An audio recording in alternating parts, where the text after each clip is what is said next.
Hey everybody, and welcome back to Meteorology Matters. Can you believe it? Only 100 days left until the official start of the 2025 Atlantic hurricane season. It's crazy how fast time flies, right? It really is. And, with hurricane season just around the corner, my social media feeds are already blowing up with all those hurricane memes and prep lists and articles. Oh, yeah. It's got me thinking, like, should we be freaking out yet? Or is it too early? Well, it's never too early to start thinking about hurricane preparedness, but I think instead of full-on panic mode right now, maybe let's just take this as a good opportunity for a little checkup. Okay, so like a preparedness checkup instead of loading up on all the canned goods just yet. Exactly. We've got time, but now's the perfect time to kind of take stock and make sure we're ready for whatever this year's hurricane season might throw at us. Okay, that sounds a lot more manageable than, diving headfirst into panic mode. So no need to raid the grocery store just yet. But speaking of what's to come, any hints about what kind of season we might be in for? Are we talking a quiet hurricane season, or should we brace ourselves for a lot of activity? Well,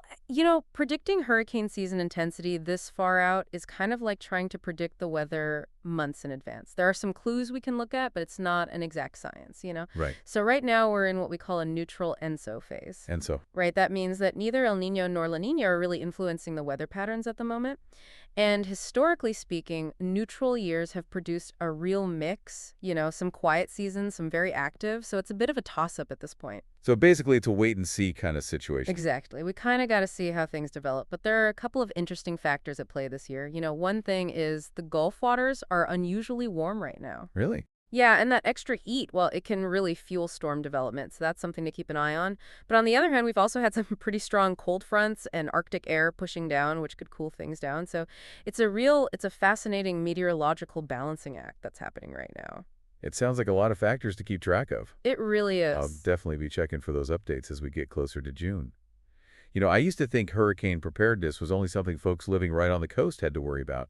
But lately, I've been hearing so much more about inland areas getting slammed, too. Like, is that a growing trend? Something we need to be thinking about even if we're miles from the ocean. Oh, absolutely. You're right on the money with that one. While wind and storm surge are usually the biggest concerns for coastal areas, the threat of inland flooding from hurricanes, that's becoming a much more significant factor. And we saw a really dramatic example of this with Hurricane Helene a few years back. Helene. I don't remember that one making landfall. You're right, it didn't. Helene actually stayed offshore, but its rain bands, those were massive, and they stretched so far inland, dumping incredible amounts of rain all across the eastern U.S. The floods that followed were just devastating, particularly in the Appalachian region. It was a real wake-up call that these hurricanes can pack a punch far beyond the coastline. Wow, I had no idea a hurricane could cause that much damage so far inland. Yeah, it's a common misconception. People think if they're not right on the coast, they're safe. But that heavy rainfall from hurricanes can cause rivers and streams to overflow, leading to widespread flooding hundreds of miles inland. So even if we're not right on the coast and worried about wind and storm surge flooding is still a huge concern. Exactly. This is making me think I need to take a closer look at my homeowner's insurance policy. Does that usually cover flood damage? That's a great point, and honestly, something everyone should double check. Standard homeowners insurance typically doesn't cover flood damage, so you might need to purchase a separate flood insurance policy. Okay, so insurance checkup, that's officially on my to-do list. What else should we be thinking about right now as we prep for hurricane season? Are there any other really crucial steps? Well, I always tell people to focus on three key areas: insurance, as we just discussed, then a solid evacuation plan, and of course putting together that disaster supplies kit. A little effort now can save you so much stress and heartache down the road. It makes sense to be prepared. All right, so let's break those areas down one by one. We've covered the insurance part. What about evacuation plans? Where should we even start with that? First things first, you got to know your evacuation zone. Oh, right. You can find that information on ready.gov or by using the FLSH tool. Once you know your zone, sit down with your family and map out a clear evacuation plan. Think about where will you go, how will you get there, what if the roads are closed, and don't forget about your kids. So it's not just knowing where to go, but having a plan B and thinking through all the details. Precisely. And once you've got that plan in place, don't just tuck it away in a drawer and forget about it. Practice it, especially if you have kids or pets involved. A few practice runs can make all the difference when it comes to reacting calmly and efficiently in a real emergency. Practice makes perfect, right? Especially when it comes to safety. Now let's talk about those disaster supplies. What are the absolute must-haves for our hurricane kit? Aim for at least 3 days worth of supplies, ideally more. Power and water could be out for weeks after a major storm. So we're talking non-perishable food bottled water, any essential medications. Okay, so canned goods, water, first aid kit.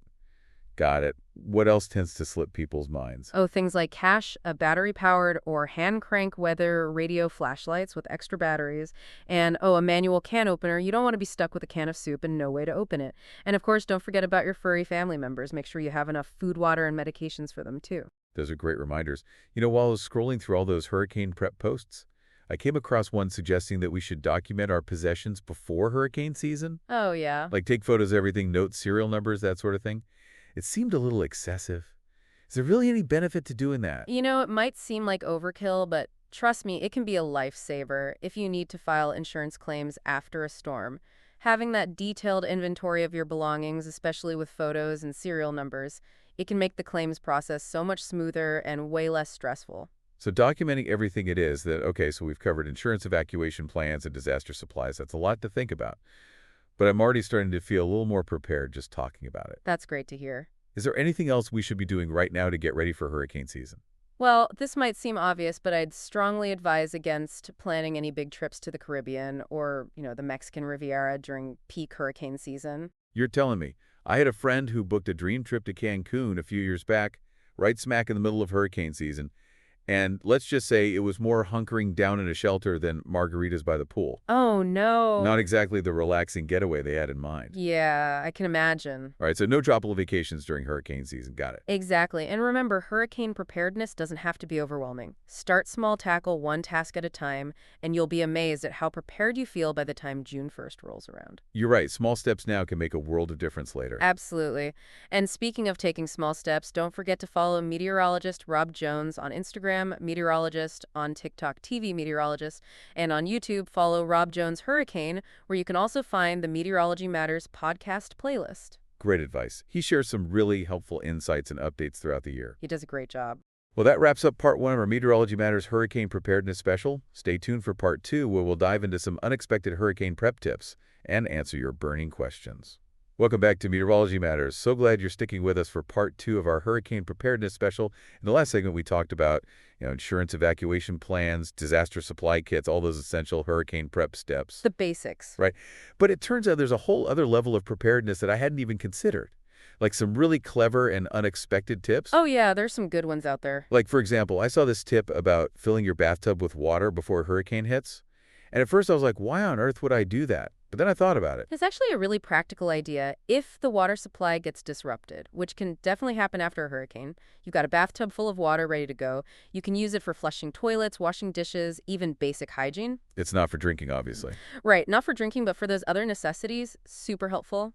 Wow, that is so smart. It's funny how something as ordinary as a bathtub can become such a valuable resource in an emergency. It really is. And along those same lines, another good tip is to freeze water in plastic jugs or freezer bags before the storm hits. Yeah, I've heard of that one. Is that just for having extra drinking water on hand? Well, that's part of it, but it also helps keep your refrigerator colder for longer if you lose power. Oh, right. So those frozen jugs, they act like giant ice packs, which can be a real lifesaver when it comes to preventing food from spoiling. Oh, that's a good point. I never thought about it that way.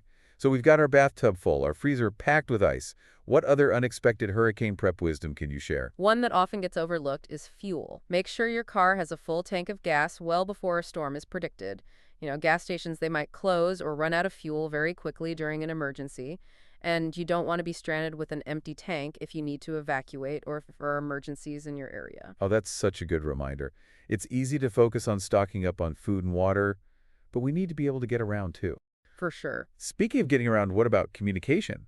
How do we stay in touch with loved ones if cell service goes down? That's where a good old-fashioned weather radio comes in. It's a really reliable way to get those emergency broadcasts and weather updates even when the power is out and cell powers are down. A weather radio? I feel like I haven't seen one of those since I was a kid. I know they're making a comeback, though, and for good reason. They're a lifesaver in emergency situations. Definitely need to add dust off the old weather radio to my to-do list.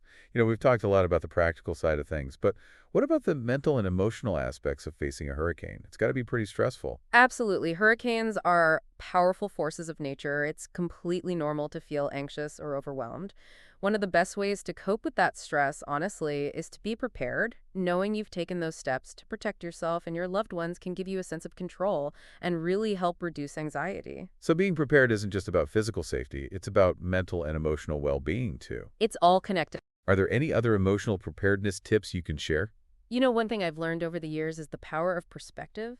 As scary as hurricanes can be, it's important to remember that they're temporary events. Right. The storm will pass, the sun will come out again. Focusing on that knowledge can help us stay hopeful and resilient during those tough times. I love that focusing on the light at the end of the tunnel. It's a good reminder that even in the midst of a storm, there's always hope for a brighter tomorrow. So we've covered practical prep, mental and emotional preparedness. Is there anything else we should be thinking about as we gear up for hurricane season? One final thought I'd like to leave you with is the importance of community hurricanes can bring out the best in people, fostering a sense of unity and support. So check on your neighbors, especially those who might be elderly or have special needs. Offer help where you can remember we're all in this together. Such an important point. When we come together as a community, we're stronger and more resilient in the face of adversity. We've covered so much in part 2 of our hurricane preparedness special, from those practical tips like filling bathtubs in freezing water to the importance of mental and emotional well-being and supporting our communities. Absolutely. I feel so much more prepared and informed already. All right, welcome back to Meteorology Matters for the final part of our hurricane preparedness special. We've covered so much ground already. Everything from the upcoming hurricane season forecast to all those crucial preparation steps and even some unexpected tips like filling your bathtub and freezing those water jugs. Yeah, it's been a lot.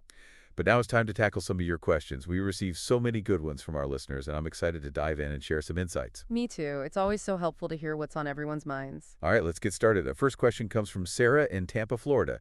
She writes, "My family and I live in an evacuation zone, but we have 2 large dogs. Evacuating with them seems so overwhelming. Any advice?" Oh, that's a great question, Sarah, and you are definitely not alone in feeling that way. Evacuating with pets can definitely add another layer of complexity, but it's absolutely essential to include them in your plan. Absolutely. So first and foremost, make sure your pets are microchipped and wearing collars with updated ID tags, just in case you get separated during the evacuation process. Right. And then do some research and find pet-friendly hotels or shelters along your evacuation route. You know, a lot of emergency shelters don't allow pets, so it's crucial to have alternative options lined up in advance. That's such a good point. Finding those pet-friendly accommodations ahead of time is key.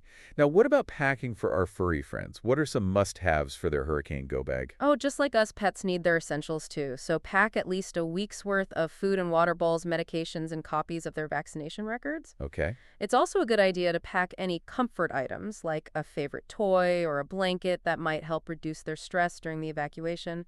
And of course, don't forget waste bags for easy cleanup. All great tips. A well-stocked pet emergency kit can really make the evacuation process less stressful for everyone involved.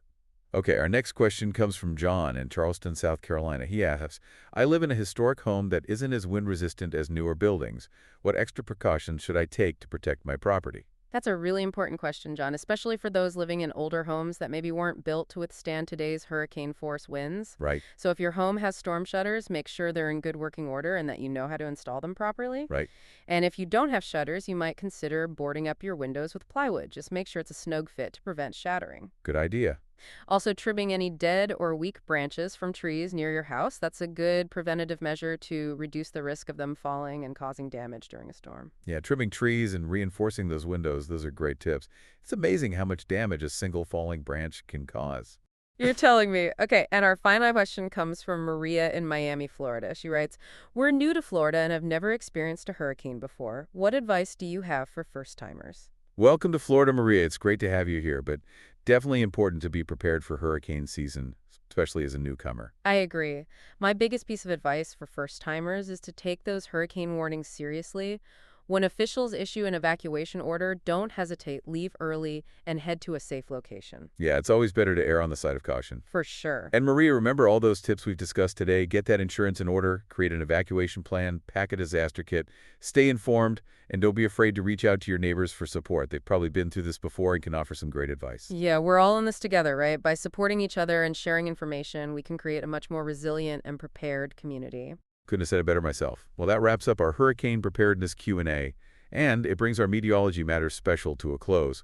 We covered a ton of information today, from understanding hurricane forecasts and those essential preparation steps to those little extra tips that can make a world of difference. It's been great. Remember, hurricane season might seem far off, but a little preparation now can go a long way in ensuring your safety and peace of mind. Absolutely. And don't forget, you can follow meteorologist Rob Jones on Instagram, meteorologist on TikTok, TV Meteorologist, and on YouTube, follow Rob Jones Hurricane. He's an amazing resource for staying up to date on all things hurricane related. Yeah, he's great. Stay safe, stay prepared, and we'll see you next time on Meteorology Matters.